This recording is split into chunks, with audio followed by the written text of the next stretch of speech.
अपना क्वालिफिकेशन के बारे में थोड़ा बताइएगा। मेरी ग्रेजुएशन अभी अभी कंप्लीट हुई है दिल्ली यूनिवर्सिटी से। मेरा सब्जेक्ट सोशियोलॉजी ऑनर्स था, तो उसी से मैंने ग्रेजुएशन कंप्लीट की है। आपके पास पहुंचेंगे तो आपका जो है वो द्वार उनके लिए, यहाँ के वार्ड की जनता के लिए 24x7 आवर खुला रहेगा। हाँ, डेफिनेटली वही तो सबसे बड़ा पॉइंट है कि नमस्कार, मैं इस वक्त नंबर 25 में मैं यहाँ पे मौजूद हूँ और यहाँ पर जो है मैं एक आज ऐसे प्रत्याशी मेयर चुनाव जो चल रहा है और एक ऐसे प्रत्याशी से जो आज मैं आपसे रूबरू करवाने वाला हूँ और मिलाने वाला हूँ और उनसे कुछ सवाल जवाब करने वाला हूँ। तो आइए हम जानते हैं, पहले उनसे उनके बारे में जानने का प्रयास करेंगे और उनसे कुछ सवाल मेरा रहेगा और सवाल का जो है वो जवाब लेने का हम प्रयास करेंगे। बहुत बहुत स्वागत है मैम आपका। Thank you. नमस्कार। नमस्कार। मेरा सवाल ये है कि आप पहले अपने बारे में थोड़ा दो शब्द हमारे दर्शकों को बताइएगा। मेरा नाम दीक्षा है और मैं वार्ड नंबर 25 से वार्ड पार्षद के लिए खड़ी हुई हूँ।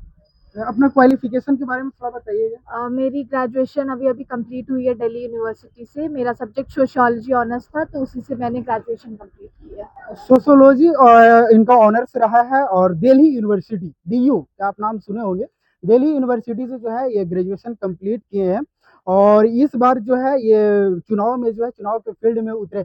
ये सोच कैसे बना? आज का युवा जो है ग्रेजुएशन कंप्लीट करता है, बीटेक करता है, MA करता है, MCA करता है, BCA करता है और जा करके रास्ता पर झक मारते रहता है। लेकिन आपको ऐसा सोच कैसे बना कि आप जो है से चुनाव का के फील्ड में आएंगे? ये माइंड में डेवलप कैसे हुआ?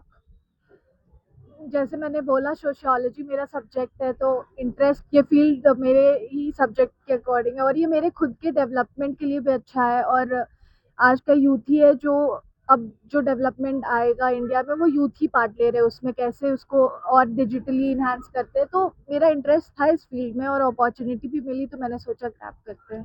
बिल्कुल कही। इनका सिंपल का नाम है कि हमें अपॉर्चुनिटी मिला और इनका जो ऑनर्स रहा वो सोशियोलॉजी रहा, यानी समाज से रिलेटेड जो है उन्होंने पढ़ाई किया और समाज को जो है वो समझा। इसके बाद में जो है इस फील्ड में उतरे। लेकिन मैम मेरा सवाल ये रहेगा कि आज का इस युग में, आज का इस देश में जनता जो है वो सिर्फ क्या करता है, एक्सपीरियंस का ज्यादा डिमांड करता है।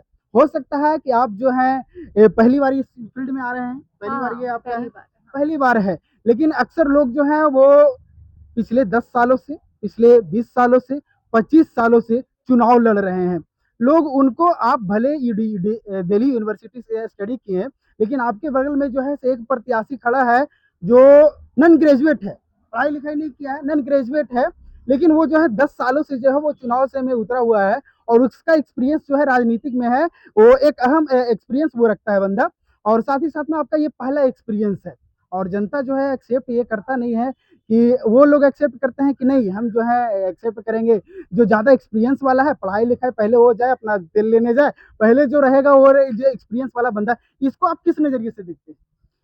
नहीं, दोनों अपने अपने पॉइंट ऑफ व्यू। एक्सपीरियंस भी सही बात है और यूथ का जो फ्रेश आइडिया वो भी है, लेकिन मैंने ये चीज़ रियलाइज किया है कि अब लोग जो यूथ के फ्रेश आइडियाज है ना, उसको एक्सेप्ट करें, क्योंकि उन्हें भी पता है कि अब डेवलपमेंट में ये जो युवा है वही सबसे ज़्यादा इम्पोर्टेंट रोल प्ले करते हैं, क्योंकि वो उनका जो विजन है वो बहुत क्लियर रहता है और वो सॉर्टेड रहते हैं। वो किसी बैगेज के साथ आते नहीं है, कुछ रिश्ते एंड ऑल ये सब, वो सीधा सोचते हैं क्या सही है क्या गलत है।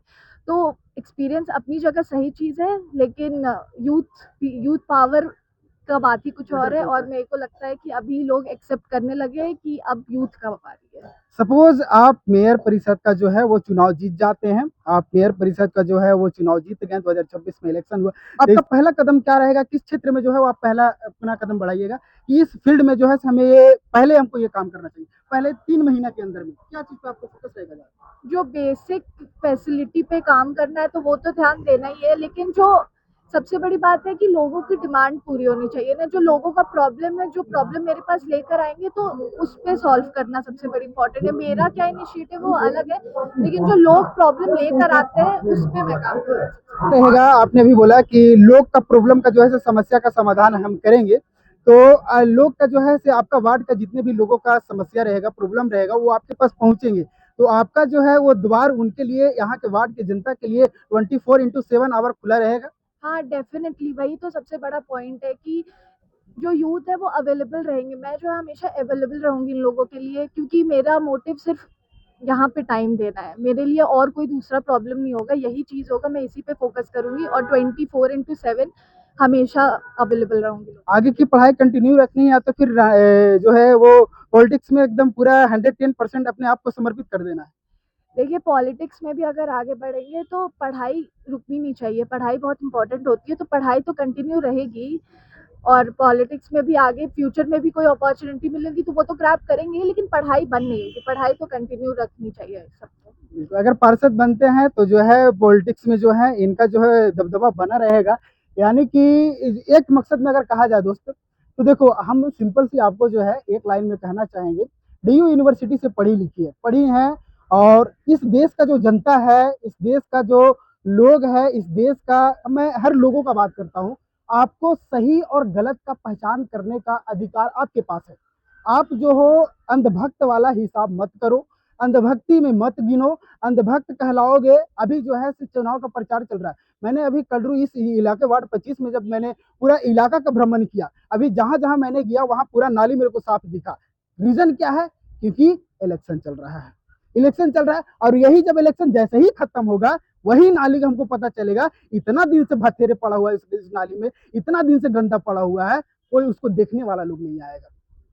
तो चुनाव आने के टाइम में लोग अपने आप को समर्पित करते हैं कि अपने आप को एक रुतबा दिखाते हैं कि हम जो है जनता के लिए समर्पित हैं।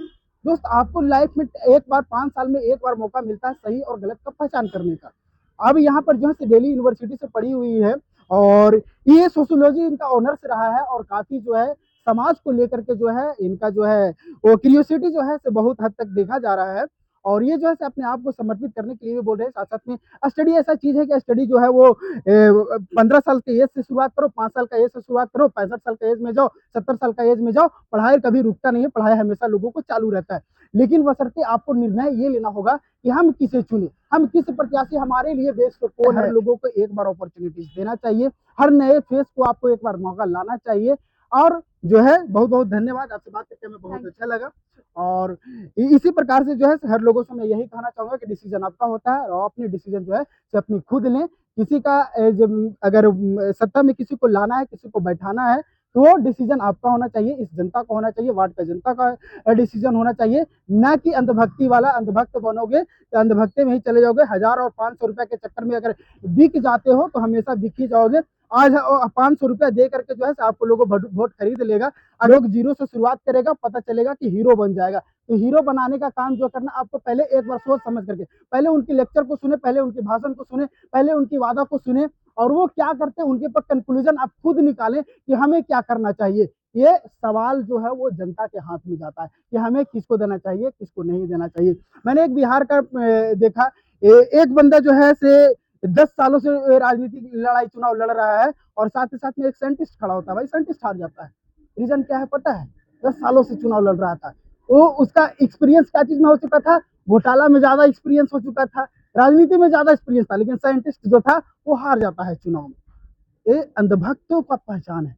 तो आप पहले अपनी जो है वो सोच को बदले, अपनी दिशा को बदले, अपनी थॉट को बदले, अपनी एटीट्यूड को बदले। आपका अगर नजरिया सकारात्मक होगा तो जो है आपको साथ में सकारात्मक लोग जुड़ेंगे, सकारात्मक सोच डेवलप होगा। तो इसी के साथ में जो है एक बड़ी खबर के साथ में, तब तक के लिए देखते रहिए जीरो टू अब जानकारी। जय हिंद, जय भारत।